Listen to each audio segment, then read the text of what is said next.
Have you ever looked at someone and felt something was off? They laughed at your jokes, they hugged you tight, they said, "I'm proud of you." And yet, something inside you flinched, something ancient, instinctual, a whisper, almost primal, echoed through your body. This person doesn't mean it. But how do you explain that? There's no betrayal, no fight, no obvious lie, just that strange weight in the room when they enter, that tightness in your chest when you share good news, that feeling that their smile doesn't quite reach their eyes. You're not imagining it. You're not being dramatic. What you're sensing is the shadow, the hidden unconscious force Carl Jung described as the dark twin of the self, the part of the psyche that holds everything. We repress envy, resentment, insecurity, hatred, and the terrifying part, some people carry that darkness while wearing a mask of light. This isn't about paranoia. It's about learning to see beyond the words, to feel what the body is telling you, to decode the signs before the damage is done, because secret hatred is not loud. It's subtle, it smiles, it claps, it congratulates you, while silently resenting every step you take forward. In this video, we'll reveal 8 psychological signs, grounded in Jungian theory and brutally real experience, that someone close to you may secretly hate you, not dislike, hate. And by the end, I'll give you a tool, a perspective shift that will forever change the way you read people. Because truth is, not everyone in your circle is in your corner. Some are just close enough to study your every move, waiting for the perfect moment to strike without leaving a mark. Let's begin. The joke that cuts, how sarcasm hides contempt.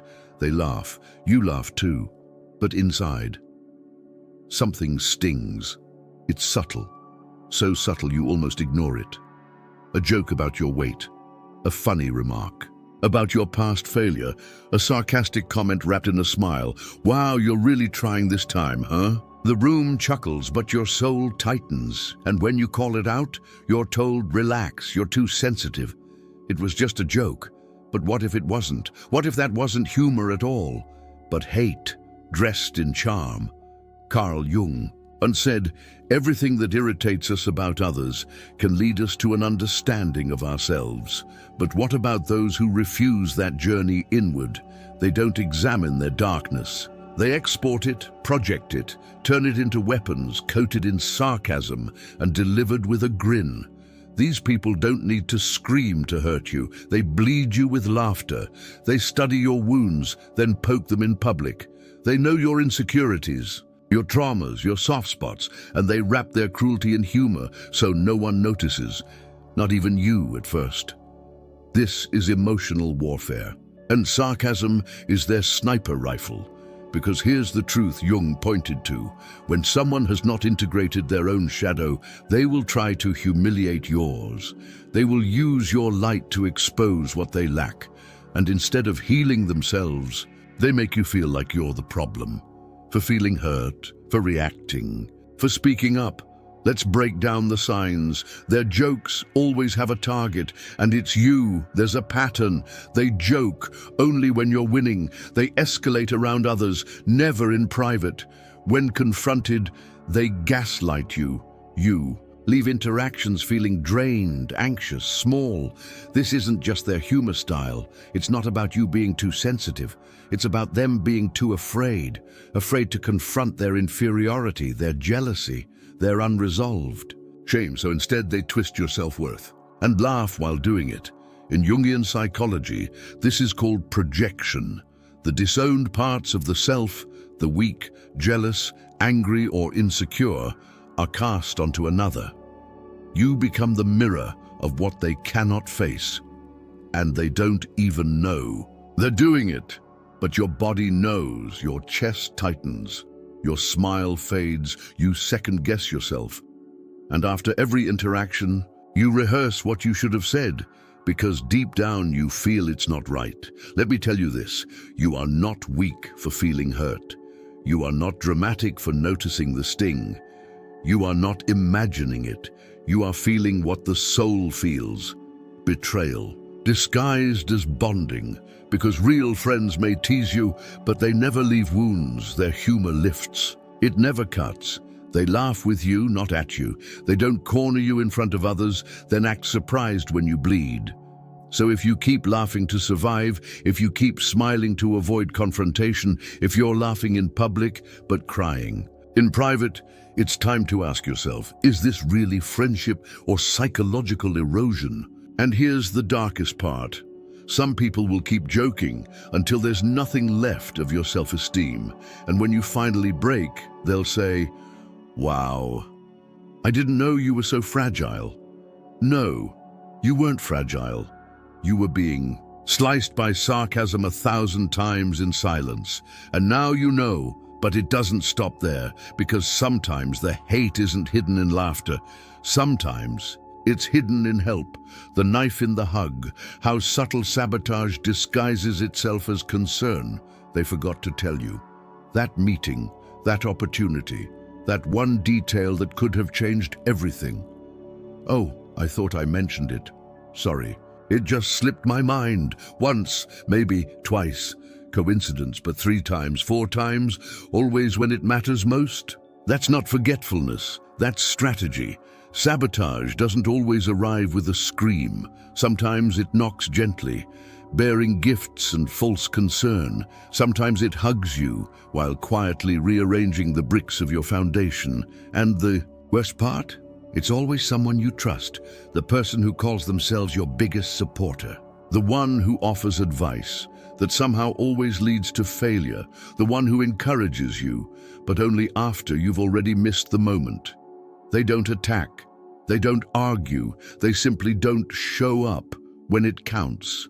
And you're left wondering, is it me? Am I asking too much? You're witnessing something Jungian in nature, a psychological phenomenon that lives in the shadow of the ego, inferiority masked as loyalty.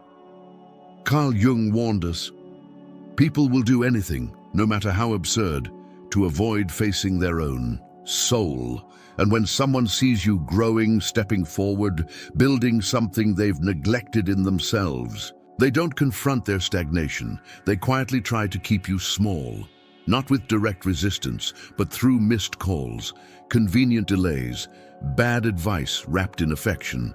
They say things like, "I just didn't want you to get disappointed.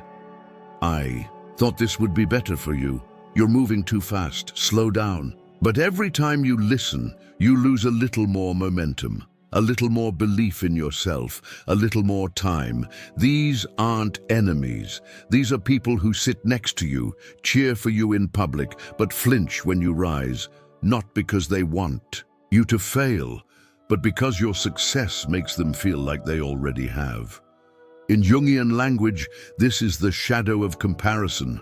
Unconsciously, they measure themselves against you, and every step you take forward feels like a step they should have taken. So instead of rising, they reach for the only power they believe they have left: sabotage. But not the obvious kind. No, this is refined, invisible, polite. A whisper in your ear that makes you doubt your idea, a delayed text that causes you to miss the opportunity, a forgotten RSVP to your big moment. They don't hold you back with chains. They do it with doubt, with timing, with silence. And the moment you call it out, they act wounded. "I was only trying to help. I didn't think it was a big deal." They turn your suspicion into guilt, your intuition into overreaction, your clarity into confusion, because sabotage becomes harder to spot when it's wearing a friendly face. So ask yourself, who always disappears when your life speeds up? Who gives advice that sounds kind but weakens your resolve? Who's always too busy on your biggest days but never too busy for drama? That's not support. That's possession in disguise, because some people don't want to lose you, but only as long as you stay beneath them. And if you rise too far, too fast, they won't fight you. They'll slow you down quietly, softly, like a hand on your ankle as you try to swim. Jung said, The most dangerous things are those that pretend to care while feeding the ego's need to dominate. And that's what this is. Not protection, control. But here's the real danger. Sometimes you start believing them. You start internalizing the sabotage. You dim your light, not because they asked you to, but because you were trained to. That's the final betrayal. Not what they did to you, but what they made you do to yourself. And the next time you get an opportunity, a dream, a door, you'll hesitate. You'll remember their voice, their concern, their absence, and you'll wonder, what if they're right? Which brings us to the next betrayal, the most silent, the most common, and the most difficult to confront, the hidden war, when every win turns into a competition. You share your good news, a promotion, a breakthrough, a long-awaited moment of joy. You expect a smile, a hug, maybe even a little celebration, but instead you get this. Oh, wow. Well, guess what just happened to me? Nice. But I actually did something similar last year. That's cool, but it's not that big of a deal, right? And just like that, your joy is minimized. Your moment is stolen. The spotlight you earned gets dimmed by someone else's urgency to shine brighter. You didn't sign up for a competition, but somehow you've been entered into one. This is what Jung called the shadow's envy. A hidden battlefield where insecure egos try to level the playing field. Not by rising, but by pulling others down. At first you tell yourself, maybe they're just trying to relate. You give them the benefit of the doubt. But over time the pattern repeats. You win. They one up. You rise. They redirect. You shine. They shrink the room. It's subtle but deliberate, because they're not interested in celebrating you. They're interested in outshining you, not in the name of growth, but in the name of survival. Their self-worth is so fragile, your happiness threatens it. And Jung warned us about this. He said, the brighter your light, the darker your shadow becomes in the eyes of others. Here's what happens. Your growth becomes a mirror. And when they look into it, they don't see your joy. They see their lack, their missed chances, their buried dreams. So your wins, instead of inspiring them, trigger them.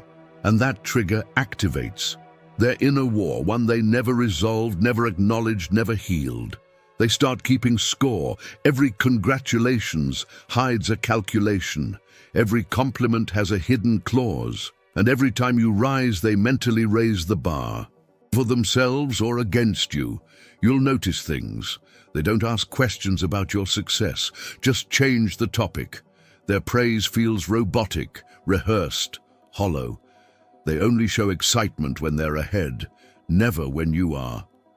They mirror your achievements, not to grow, but to reclaim territory.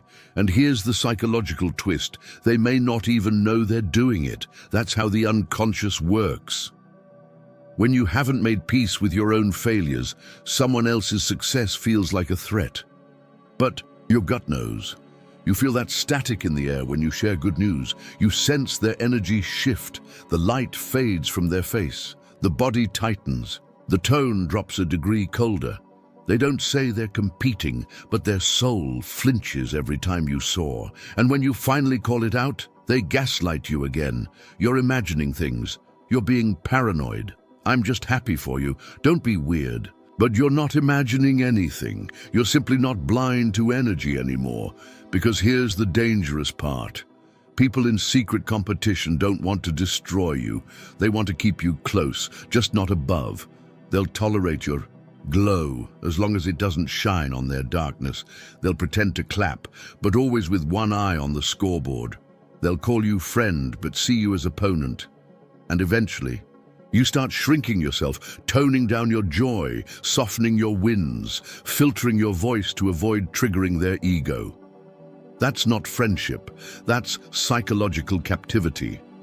So let me ask you, do you feel safe sharing your success? Does someone close to you always need to match or top your energy? Are you constantly apologizing for shining too brightly? Because if your happiness leads to tension, if your growth creates emotional distance, if your progress makes someone else pull away, you're not in a friendship, you're in a hidden war. And that war It will exhaust you. It will make you question your light. It will convince you that joy must be earned cautiously. But there's a deeper layer still. Some don't compete. They pretend to support you, speak kindly to your face, say all the right things. But their eyes are empty. The hollow smile. How superficial kindness conceals emotional absence. They say they're proud of you. They smile when you enter the room. They comment, "That's amazing," when you share your news. But something inside you stays cold. The words are right. The tone sounds polite and still. There's no warmth, no soul, just an emptiness behind the script. Have you felt it?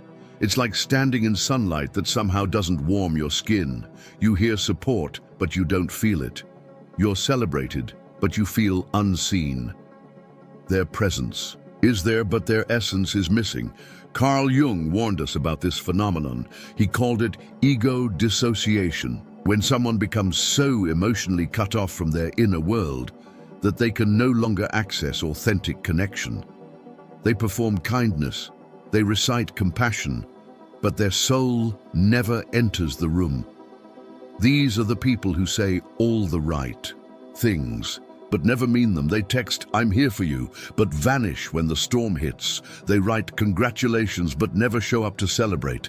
They ask, "How are you?" but don't even hear the answer. They've mastered the script of love, but completely forgotten the feeling. And the result?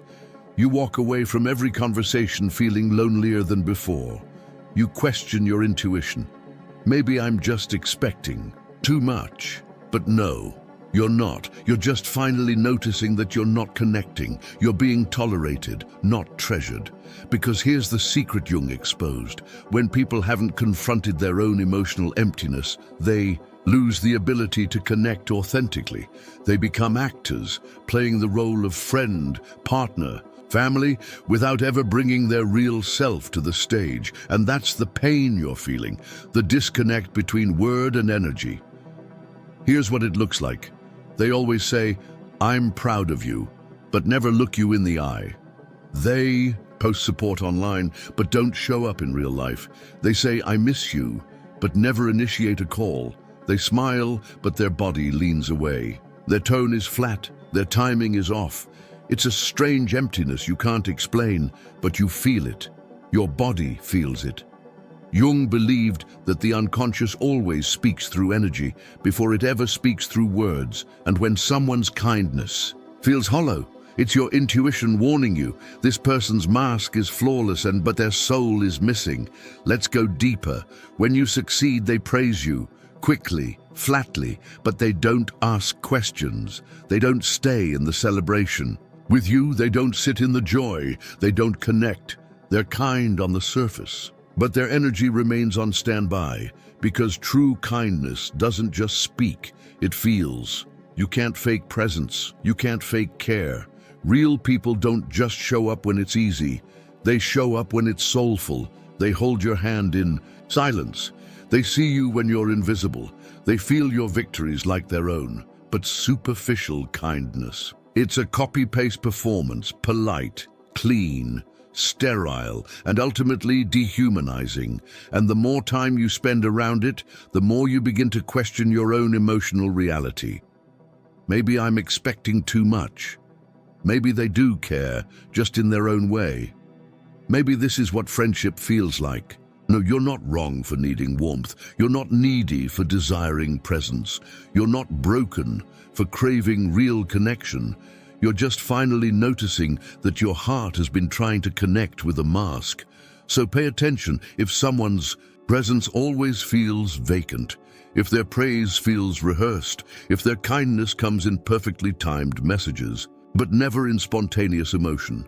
Then you're not loved. You're being managed. You've become part of a performance, a character in their good person storyline. And here's the danger. You start adjusting your heart to match their distance. You shrink your vulnerability. You turn down your truth. You become emotionally cautious around someone who claims to care. And that's when the hollowness spreads, not just around you, but into you. Because nothing hurts quite like being emotionally alone while physically surrounded. So ask yourself, do. Their words make you feel anything? Do their actions match the script? When you cry, do they sit with you, or just send a heart emoji? Because the people who love you, really love you, don't just show up in language, they show up in spirit. And if their soul is always absent, it's time to stop calling it love. But what happens when the absence becomes more than emotional? What if the people who care begin to influence your path, your pace, your mind, not with love but with control? The soft trap. How control masquerades as care. I'm just looking out for you. You'll thank me later. I only say this because I care.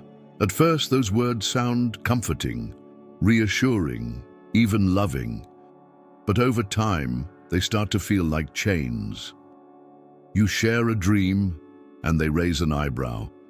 You take a risk, and they tell you you're reckless.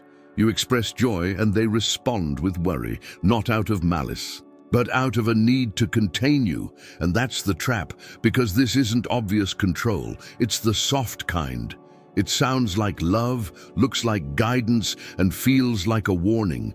But behind the concern lies fear, not yours, theirs.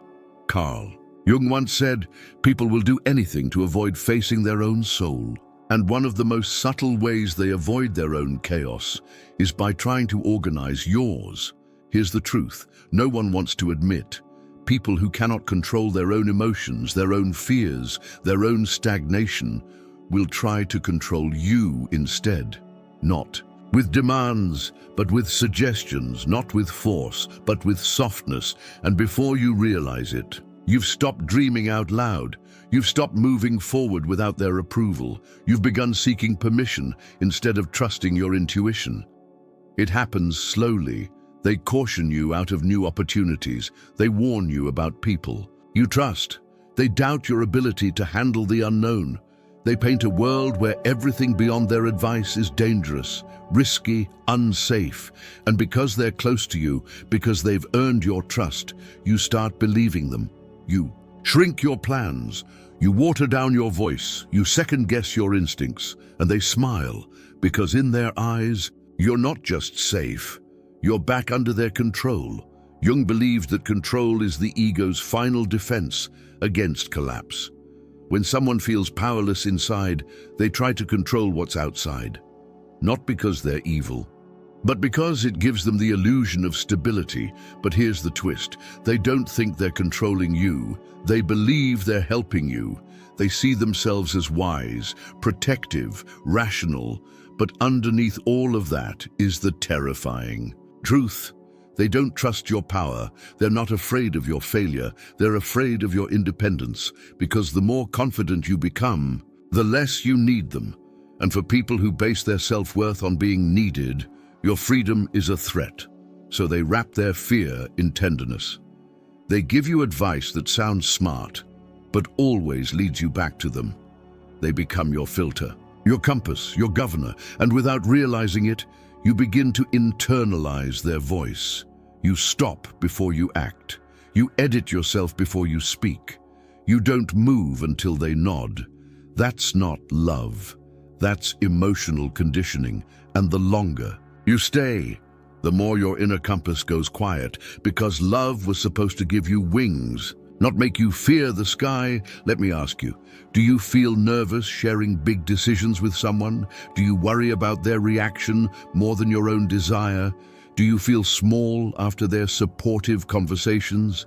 That's not your intuition warning you about a bad path. That's your soul resisting manipulation, because true care empowers. It says, even if you fall, I'm here. It doesn't shrink you, it believes in you. But false care, it says, only move if I say it's safe. It keeps you dependent, doubtful, tame. And here's the heartbreaking part. You might love them, you might need them, but that doesn't make it healthy. Because when love becomes control and support becomes surveillance, you're no longer being held, you're being handled. And soon you begin to lose the one thing no one can give back once it's gone: your agency, your will, your sovereignty. But this isn't the only form of quiet betrayal, because some won't try to control you to your face. They'll destroy your reputation behind your back. The hidden tongue, how gossip becomes a weapon of the weak. You walk into the room. The energy shifts, smiles fade. The laughter dies a half-second too early. Someone looks at you, then quickly looks away. No one says anything, but you feel it in your chest like a sudden drop in temperature. Something has been said, twisted, distorted, passed along with a smirk and a shrug. This is how gossip works, not with loud accusations, but with whispered doubts, not with facts, but with insinuations that stain your name without ever confronting your truth. Carl Jung wrote that what you resist persists, and what you refuse to confront within yourself, you unconsciously act out against others. Gossip is the shadow's way of waging war without taking responsibility. It is emotional cowardice wearing social camouflage. When someone doesn't have the courage to face you, they face others about you. They manipulate your image in the absence of your voice. They wound your reputation without ever drawing blood. They say things like, "I love them," but honestly, don't. Get me wrong, they're great, but have you noticed how they all delivered in a tone of faux concern, of subtle judgment, of masked superiority? Here's what's really happening. These people feel threatened by your light, your growth, your peace. And instead of asking why, instead of healing their own pain, they try to mute your power by corrupting how others see you. They create distance between you and the world, so you feel isolated, alone, confused. That's the goal of gossip, social exile. Because if they can't control you directly, they'll control the environment around you. They don't attack your actions. They question your intentions. They make others wonder, are they really that kind? Maybe they're not as authentic as they seem. Is it just me, or have they changed? And the tragedy is, you'll never hear these words. You'll only feel the echo in the silence, in the cold stares, in the sudden disconnection from people you trusted, and you'll begin to question yourself, what did I do? Why are they pulling away? Did I miss something? But the truth is, you didn't change. They changed the narrative, Jung said. The brighter your light, the darker your shadow becomes in the eyes of others. What he meant was this: when someone sees you shining, owning your truth, healing your wounds, speaking with clarity, it triggers every part of themselves they've kept buried. And instead of dealing with that darkness, they smear yours. But gossip is more than a passive aggression. It's an emotional poison, a slow erosion of trust, reputation, and connection. And the ones who do it? They'll hug you in public, comment supportive things on your posts, send you a heart emoji when you're struggling. But behind closed doors, they're architects of your isolation. And here's the most terrifying part. It works. Not because what they say is true, but because the human mind is wired to believe repeated stories, especially when they're emotionally charged. And so, your reputation begins to fracture in rooms you've never entered. Your name is whispered through filters you didn't ask for. Your essence is diluted, and when you finally notice, it's already spread too far, too deep, too late. So what can you do? You don't fight back. You don't stoop to their level. You reclaim your space with integrity. You live so truthfully that their lies become obvious echoes of their own pain. Because here's what gossip always reveals. It's never about the one being talked about. It's about the speaker, their insecurity, their envy, their internal chaos projected outward. Gossip isn't a reflection of your character. It's a confession of theirs. So next time the room goes quiet when you walk in, next time the smiles feel forced, next time the energy shifts before a single word is spoken, don't doubt yourself. Feel the truth in the silence. And remember this: if they had peace within, they wouldn't need to steal yours. But sometimes the betrayal isn't even behind your back. Sometimes it happens face to face, when they can't even celebrate your joy. The vanishing smile. when there's no joy in your success. They were there for you when everything fell apart, when your heart broke, when the bills piled up, when your dreams felt out of reach. They were a phone call away. Back then, you were relatable, you were struggling, you were safe. But then, things began to change. You started rising, healing, building, winning, and suddenly the warmth disappeared. You send the message, "I got the job." They reply, "Cool." You share the big news, "I signed the contract." They respond with a thumbs up. Emojied, no joy, no celebration, no pride in their eyes, just a slow, cold distance where applause should be, and the silence. It hurts more than any insult ever could, because this was supposed to be your person, your cheerleader, the one who clapped the loudest. Instead, now you find yourself shrinking your joy, watering down your wins, softening your glow, just to protect their feelings. Why? Because on some level you know the truth. Your evolution became their trigger. Carl Jung once wrote, "Until you make the unconscious conscious, it will direct your life, and you will call it fate." And when someone hasn't faced their own stagnation, when they've buried their ambition, ignored their pain, avoided their shadow, your growth becomes a mirror, and what they see isn't your success. It's their own self-betrayal. They aren't upset with you, they're ashamed of themselves. But instead of confronting that shame, they pull away from your light. Because it's easier to disappear from your joy than to deal with their unfulfilled potential. You'll notice things. They were always around when you struggled, but now they vanish during your highs. They change the subject every time you speak about your progress. They give backhanded compliments like, "Don't let it get to your head." They remind you of how far you still have to go, never how far you've come. At first you rationalize it, maybe they're just going through something.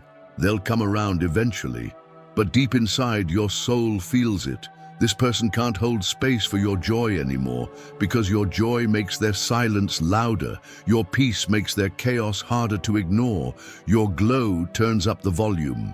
On their regret, Jung would call this the rejection of the inner gold, a refusal to acknowledge the sacred, sovereign parts of the self, projected outward as resentment toward others who found theirs. And so they retreat. Not because you changed, but because your change reminds them they didn't. Let's be clear. This isn't about arrogance. It's not about expecting everyone to clap. It's about realizing that the absence of joy can be a form of betrayal. Because if they can't feel happy for you, if they can't stand beside you in your breakthrough, the way you stood by them in their breakdown, you're not growing together anymore. You're outgrowing the dynamic, and that's okay. But what's not okay is continuing to beg for support from someone who resents your becoming. Because eventually, you stop sharing. You start dimming. You begin to question whether joy is safe at all. That's the real cost. You learn to grieve in public, but celebrate in private, as if your joy is offensive, as if your success is something to apologize for. But you don't owe anyone your shrinking, and you don't have to carry the guilt of someone else's unhealed wounds. Let me ask you, who disappears when you're doing well? Who keeps their love warm only when you're losing? Who used to clap but now just nods, because if they only show up when you're broken, they were never invested in your wholeness. And if your light makes them turn away, you're not the one who's changed. They've simply stopped pretending. But sometimes the mask doesn't slip in silence. It slips through the body, through micro-expressions, posture, tone, timing. You don't just hear the truth, you feel it. The body doesn't lie. How your intuition reads what their words hide. They said all the right things. I'm proud of you. You deserve it. I'm so happy for you. But something didn't add up. The smile came too late. The hug felt hollow. The room felt colder when they entered. And your gut, it twisted. Not because of what they said, but because of what their energy said, what their body couldn't hide. Carl Jung believed that the unconscious always speaks through the body. You can craft a sentence, you can rehearse a compliment, you can even fake a friendship, but your nervous system will always tell the truth. Think about it. Before we had language, before we learned to lie, we had instinct. We watched each other's faces. We tracked posture, tone, blink rate, breath. And now, thousands of years later, those ancient circuits still fire. Your stomach tightens when someone's energy is off. Your chest tightens before betrayal ever shows up in words. Your intuition speaks, softly, deeply, urgently. But most people, they ignore it. Why? Because we're taught to prioritize politeness over perception, to believe what's said, even when what's felt says otherwise. But you're remembering something older, deeper, realer. Here's what to look for: the smile that fades before it fully forms, a flash of teeth, no warmth, no joy behind the eyes, delayed applause. They clap but half a second too late, as if reminding themselves to react. Avoided eye contact, especially when you're sharing good news. Their gaze drifts, their body turns slightly away. Subtle, tension, tight jaw, raised shoulders, shallow breath. They're happy for you, while every cell in their body screams resistance. The hug that leans out instead of in, touch without presence, a connection without depth. And here's the twist: it's not just about them, it's about what you feel in response. Do you feel drained after being with them? Do you second-guess your instincts every time they're near? Do you feel like you're defending your joy, your ideas, your existence? Because your body is trying to protect you, it notices the static behind the smile, the friction beneath the praise, the chill in their presence. Jung believed that intuition is the language of the unconscious. It speaks not in logic, but in knowing. And when someone secretly hates you, no matter what they say, your body knows first. That discomfort in your gut, that was your first warning. That headache after the conversation, that was your energy retreating. That sudden shift in the room's temperature, that was your instinct lighting a match in the dark. But here's the real danger: most people override these signals. They gaslight themselves. They say, "I'm just being sensitive. I'm imagining things. They wouldn't lie to me." And by the time the mask finally cracks, the damage is done. But you don't have to wait for the explosion. You already feel the tremors, and that is enough. So trust the energy, not the explanation. Believe the pause in their tone. Believe the stiffness in their touch. Believe the silence that follows your good news. That's the body revealing what the ego can't admit. They're not with you. Not really. And that's not your failure. That's their fracture. Let me ask you, what are you feeling around certain people, but ignoring? Who drains you, even when they're smiling? Who says they love you, but always leaves your soul unsure? Because you already know. You knew in the hesitation. You knew in the way their eyes dimmed. You knew in the room that went cold. And now you have a choice. Ignore the body or honor it, because the body doesn't lie, and neither does the soul. But we're not done. There's one more truth to uncover, the hardest one of all. Now that you see the signs, what do you do about them? Stay with me for the conclusion and learn how to protect your peace without becoming bitter. Where fake love ends, real self-love begins. So now you've seen the signs, the sarcasm that stings, the subtle sabotage, the hidden competition, the hollow smiles, the controlling concern, the whispers behind your back, the emotional absence in your joy, and the truth your body has been screaming all along. Now comes the real question.